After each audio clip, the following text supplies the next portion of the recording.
पे मुझे ओपनिंग करा दी गई है। कोशिश करूंगा कि एज ना लगे। जब मुझे परसों सर का फ़ोन आया था, विजय सर का, कि आपको इस कार्यक्रम में आना है, तो उस समय मैं बाहर था, कैलीकट में था। और कैलीकट में बहुत सुंदर माउंटेन्स हैं। जब मैं देख रहा था अपने विमान से, जब प्लेन से देख रहा था, मैं नीचे में सोच रहा था हाँ बोले तो अच्छा तो यहाँ कूद जाता भाई, इतने प्रगल्भ लोगों के बीच में मेरा क्या होगा। आज इस मंच पे मुझे खड़े होके यहाँ पे यह सुअवसर मिला है और मैं अपने आप को बड़ा सम्मानित महसूस कर रहा हूँ कि गुलाब सर, पांडे मैडम, उमंग भाई और सीएम जो आने वाले हैं, और यहाँ पे कई ऐसे वरिष्ठ लोग हैं जिनसे मैंने शिक्षा ली होगी, जिन्होंने मुझे स्कूल में पढ़ाया होगा और जो मुझसे समाज में हर स्तर पे बहुत आगे हैं, बहुत ऊपर हैं। तो कहीं मेरे वक्तव्य में छोटा मुंह बड़ी बात हो तो कृपया मुझे क्षमा करना और बेयर विथ मी, बिकॉज मैं कोशिश करूँगा कि जो छोटे मोटे थोड़े मेरे विचार हैं मैं उनको आपके समक्ष रखूं। और जब मंच पे मैं स्पेशली गुलाब सर के लिए बोलूँगा कि 50 से ज़्यादा किताबें इन्होंने लिखी हैं, जिसमें मानस, अभिव्यक्ति, वरुण सूक्त, सूर्य सूक्त, वेद, एक वैज्ञानिक का दृष्टिकोण, इन सब चीज़ों को लिखने वाला व्यक्ति जब वो आपके साथ मंच पे बैठता है तो बिलीव मी फ्रेंड्स, ये जो पोडियम है ये बड़ा काम का है। क्योंकि उमंग भाई बोल रहे हैं तुम्हारे पैर क्यों कांप रहे हैं, अब मैंने कैसे बताऊं भाई कि मैं इतने दरवेश व्यक्तित्व के साथ बैठा हूं, इतने उद्भट विद्वान के साथ बैठा हूं, तो जाहिर है त्रुटियां अगर हों तो मुझे क्षमा करें। यूजुअली मैं कोशिश करता हूं कि अच्छी तरह रट के आऊं और बोल जाऊं, पर इस बार मुझे लगा कि कुछ लिख के चलना पड़ेगा, इसलिए मैं कुछ चीज़ें लिख के लाया हूं और उन्हें शनै शनै आपके समक्ष रखूंगा। तुलसीदास जी ने जब रामचरितमानस पूरा किया था और जब पूरी कृति कंप्लीट कर ली थी तो उन्होंने एक बहुत अच्छी बात बोली थी, कवित विवेक एक नहीं मोरे, सत्य कहूँ लिख कागद कोरे। मतलब यह है कि मुझे कविता लिखना बिल्कुल भी नहीं आता है, यह उस व्यक्ति ने लिखा जिसने रामचरितमानस की संरचना करी। तो दोस्तों, बहुत कम लोग जानते हैं जीवन में कि वे बहुत कम जानते हैं। और मैंने तकरीबन 10-11 साल विभिन्न अखबारों के लिए लिखा है, उसमें 6-7 साल पत्रिका के लिए कॉलम लिखा है। तो इस सब्जेक्ट पे जो मैं बात करूँगा तो ऐसा मत सोचिएगा कि मैंने उस इकोसिस्टम को समझा नहीं है, थोड़ा सा समझा है, ज़्यादा नहीं, पर थोड़ा समझने के हिसाब से जितना मैं समझता हूँ उसको लेकर जो मेरे विचार हैं वो आपके सामने व्यक्त करूँगा।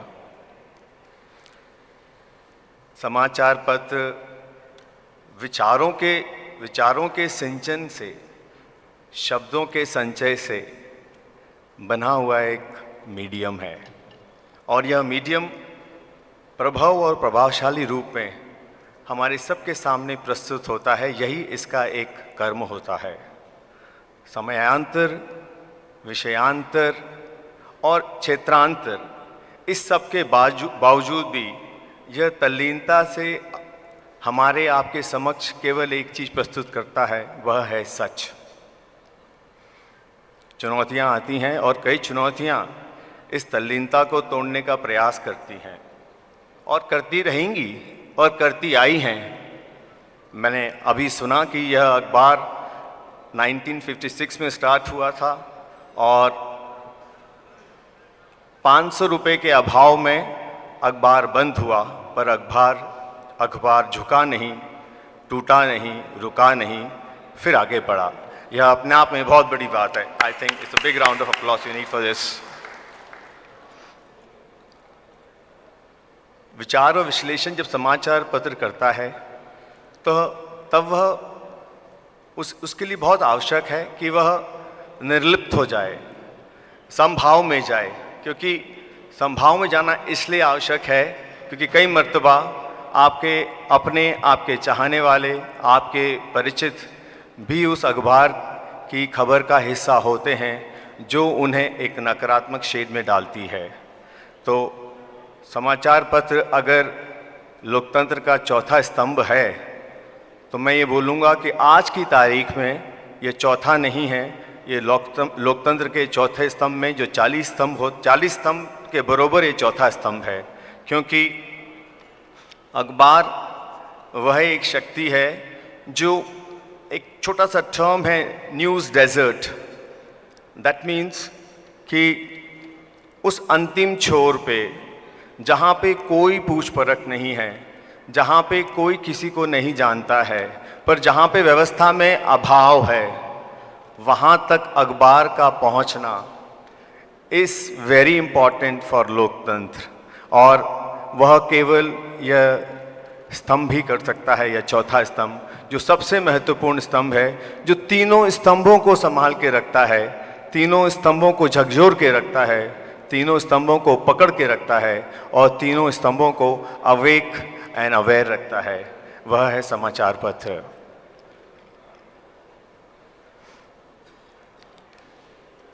समाचार पत्र के गर्भ में लोकतंत्र पलता है, और अगर समाचार पत्र भयभीत हो जाएगा तो लोकतंत्र में एक मरा हुआ नागरिक पैदा होता है। तो समाचार पत्र का निर्भीक होना देश के लिए, समाज के लिए, ग्लोब के लिए हमेशा से आवश्यक रहा है और हमेशा से आवश्यक रहेगा। समाचार पत्र हर पहलू का संज्ञान लेता है, भले वह सकारात्मक हो, नकारात्मक हो, पर छल कपट के इस युग में सच बोलना एक क्रांतिकारी परिवर्तन है जो केवल समाचार पत्र ही करते आए हैं और सदा से करते आए हैं और सदा से करते रहेंगे। यही मैं सोचता हूँ और यह होते रहना चाहिए, क्योंकि बहुत सारे लोग यहाँ पे यंगस्टर्स हैं और मुझे ऐसा लगता है कि वे मेरे कुछ विचारों से सहमत नहीं हों, क्योंकि समाचार पत्र अपने सर्कुलेशन से जाना जाता है और विद टाइम सर्कुलेशन में कमी ज़्यादा हो सकती है, क्योंकि एक डिजिटल वर्ल्ड आ गया है। अब डिजिटल वर्ल्ड में आप, एक इलेक्ट्रॉनिक वर्ल्ड है, एक डिजिटल वर्ल्ड है और एक समाचार पत्र है। तो इलेक्ट्रॉनिक वर्ल्ड में मुझे लगता है कि समाचार वाचक होते हैं, पत्रकार नहीं होते हैं, जो रोज़ रात को 8-9 बजे तैयार होकर आते हैं और धूम-धड़ाम से टीआरपी गैदर करते हैं। पर बिलीव मी फ्रेंड्स, समाचार वाचक एक परफॉर्मर होता है और परफॉर्मर की जो इन्वेस्टिगेटिव डिटेल्स होती हैं, जो इंटेलिजेंस होती है, वो इतनी अच्छी नहीं होती। और अगर आप गलती से कुछ गलत बोल गए तो फिर आप क्या करते हैं, उस न्यूज़ आइटम को शाम को डिलीट कर देते हैं, क्योंकि सोर्स तो आप ही का होता है और डिलीट करने के लिए एक सिंपल सा क्लिक बटन दबाना होता है और आप डिलीट हो जाते हैं। वहीं जो एग्जिबिटर्स होते हैं, जो सोशल इन्फ्लुएंसर्स होते हैं, nothing against social influencers, nothing against anyone, they are more of exhibitors and influencers. तो मतलब बोलते हैं ना कि समझदार मौन हो गए हैं और ना समझ बोलने लगे हैं। तो अगेन बहुत ही शैलो लेवल पे सुपर सैचुरेशन आ गया है टोटल डिजिटल वर्ल्ड का और इलेक्ट्रॉनिक वर्ल्ड का। किस पे विश्वास करें यह मालूम ही नहीं पड़ता है। तो जो विश्वास है, जो ट्रस्ट है, वो फैक्टर बड़े रूप में बड़ा लैकिंग है। और इम्पॉर्टेंट यह है कि फिर यह जिम्मेदारी समाचार पत्र की, न्यूज़ की जिम्मेदारी कौन पहुंचाएगा? तो प्रिय दोस्तों, यह जिम्मेदारी एक समाचार पत्र से अच्छा कोई नहीं पहुंचा सकता, एक पत्रकार से अच्छा कोई नहीं पहुंचा सकता। ये बहुत डिफ़िकल्ट टास्क है। हम इतनी आसानी से यहाँ पे बोल रहे हैं और हम इतनी आसानी से बहुत सारी चीज़ों की गलती भी निकाल रहे हैं, पर वो कहते हैं ना, खुद में झांकने का जिगर चाहिए, दूसरों की शिनाख्त में तो हर कोई माहिर है। तो आई थिंक पत्रकारिता अपने आप में बहुत बहुत बहुत बहुत बहुत विशाल सब्जेक्ट है, बहुत डिफ़िकल्ट सब्जेक्ट है। और पत्रकारिता के बारे में और उसे समझने के बारे में you need a lot of detail study. और मुझे लगता है कि उस डिटेल स्टडी को कुछ 10 मिनट में बोलना बहुत डिफ़िकल्ट है। पर यस, मैं कोशिश करूंगा कि मैं अपने पत्रकार भाइयों और पत्रकारिता पे भी कुछ रोशनी डालूं। आई थिंक मेरे हिसाब से एक ही चीज़ मैं ऐड करूंगा, क्योंकि मैं उस पे जाने के पहले हम न्यूज़ को कैसे जानें और फेक न्यूज़ और सही न्यूज़ के बारे में यह जानकारी हम कैसे एकत्रित करेंगे। तो आज के समय में मैं इसमें बहुत अभाव देखता हूँ। और मैं आपसे एक सिंपल सी चीज़ बोलूँगा, इसको हम कैसे ठीक करें। इसको ठीक करने के लिए हमको मीडिया अवेयरनेस लानी पड़ेगी, और मीडिया अवेयरनेस हमें स्कूल में लानी पड़ेगी, हमें इसे अपने पाठ्यक्रम में लाना पड़ेगा। जैसे गुलाब सर की बहुत सारी पुस्तकें हैं जो पाठ्यक्रम में जिनके अंश पढ़ाए जाते हैं, और ऐसे ही हमें मीडिया की बहुत सारी पुस्तकें बच्चों को एक यंग एज से पढ़ानी पड़ेंगी, क्योंकि आगे चल के इस सोशल मीडिया में हम कुछ रोक नहीं पाएंगे। तो अगर हम कुछ रोक नहीं पाएंगे तो हम करेक्टिव मेजर्स क्या ले रहे हैं। तो I think school education is very important for media awareness, और हमें बच्चों को वह एजुकेशन देना चाहिए। कैसे देंगे, क्या करेंगे, मैं पत्रिका से पहल करूंगा कि वे इसे छापें, ताकि यह बात सरकार तक जाए और सरकार इसे पाठ्यक्रम में लेके आए। दोस्तों, आज पत्रकारिता में यह बहुत महत्वपूर्ण है कि हम अपने अंतःकरण को टटोलें, स्वविधान लेके आएं। और पत्रकारिता एक संकल्प है। पत्रकारिता में प्रश्न को निरपेक्ष रूप से जानना और देखना इतना आसान नहीं है जैसा बोला जाता है, पर तब भी पत्रकार एक जोखिम लेता है, पत्रकार एक प्रयास करता है, पत्रकार हमेशा एक सतत निरंतर कोशिश में लगा रहता है कि वह किसी भी तरीके से सच को सामने लाए, सच को प्रस्तुत करे। और उसमें जितनी भी उसकी अड़चनें आती हैं, उनसे उसका संघर्ष अकेला होता है। लोगों को लगता है कि इस संघर्ष में काफ़ी लोग साथ होते हैं, पर जब वो गाड़ी लेके निकलता है रात को 11-12 बजे 1 बजे, तब यह उसका अपना खुद का संघर्ष होता है। तब उसे किसी का सहारा नहीं होता, केवल अपनी सच की शक्ति का सहारा होता है वह।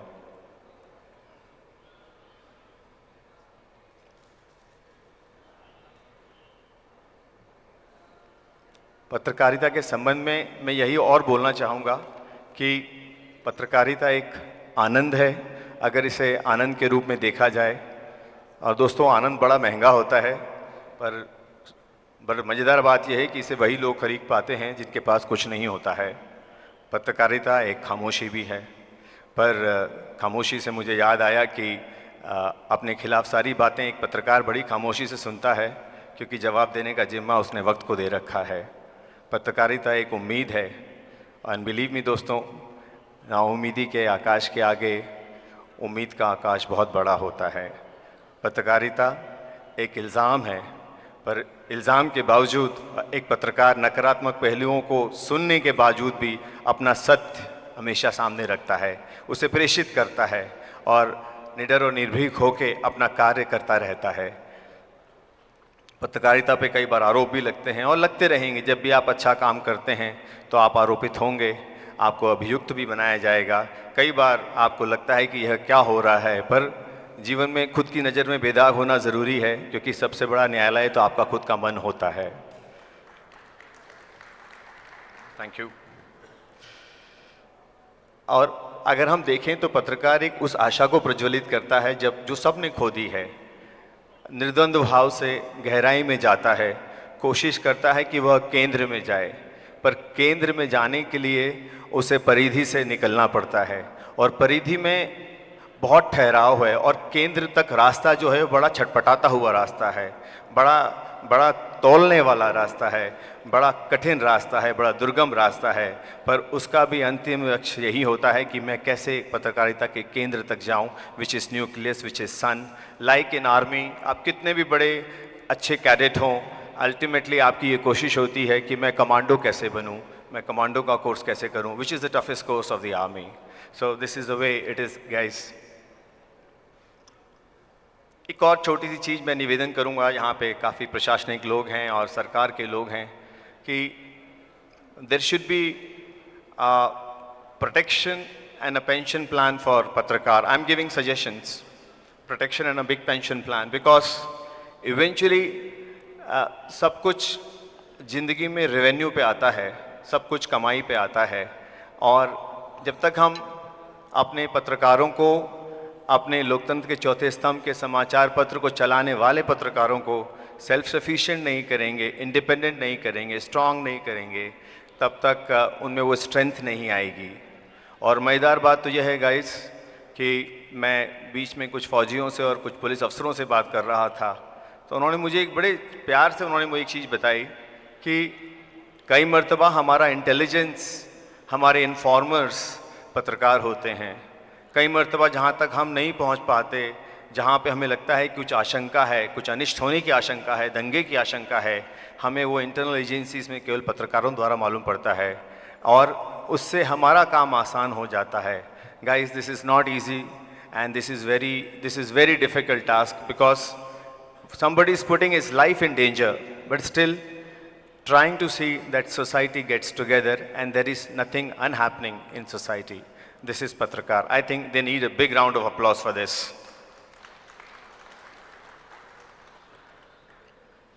बस अपने आप को मैं यहीं विराम देना चाहूँगा दोस्तों, और एक छोटी सी कुछ 4 लाइनें हैं जो मैंने पत्रिका के लिए लिखी हैं। इनफैक्ट मेरी बिटिया ने लिखी हैं। ललाट परिचय विभाग का, विभाग मतलब न्यायाधीश होता है, ललाट परिचय विभाग का, कंठस्थ जाप सत्य का, अक्षरा मतलब भाषा, अक्षरा साध्वी धैर्य की। आई रिपीट, ललाट परिचय विभाग का, कंठस्थ जाप सत्य का, अक्षरा साध्वी धैर्य की, मैं लहर पत्रिका, मैं लहर पत्रिका, मैं लहर पत्रिका। Thank you so much.